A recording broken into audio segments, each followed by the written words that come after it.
Hello, नमस्ते, जय माता दी, श्री शिवानंद सुब्रम।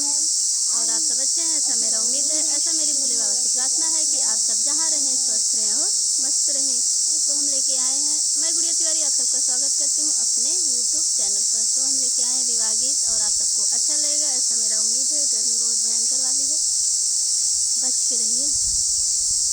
आ गई हवा, हवा आ गई। ऊंची ऊंची बखरी जिन लोभाया मोरे बाबा, देखी लिहा घरवा दुआर।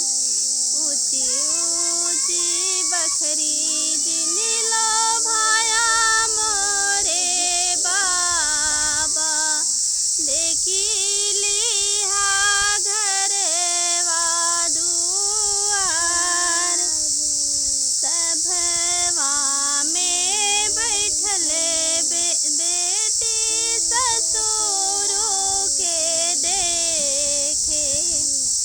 जैसे बैठे बड़े रजवा, सभवा में बैठे बेटी ससुरों के देखे।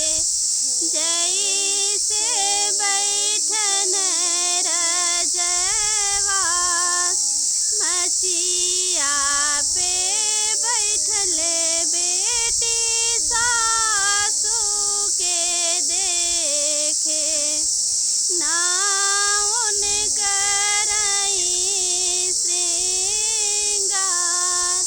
मचिया पे बैठले बेटी सासू के देखे।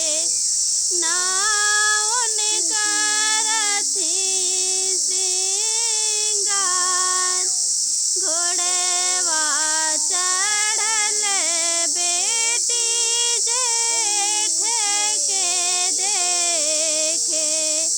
जैसे बैठे हैं कोतवाल, घोड़वा चढ़ल बेटी जेठऊ के देखे। जैसे बैठे हैं कोतवाल, राम रसोइया बेटी जेठनी के देखे। तेरी आज शान पीसान, राम रसोइया बेटी जेठनी के देखे।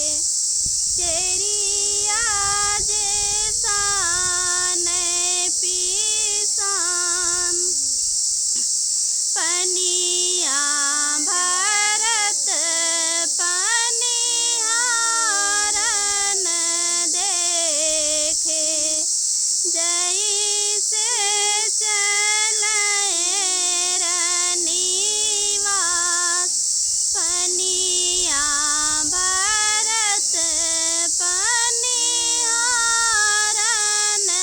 देखे। जैसे चलई रनिवास, द्वारे पे बैठले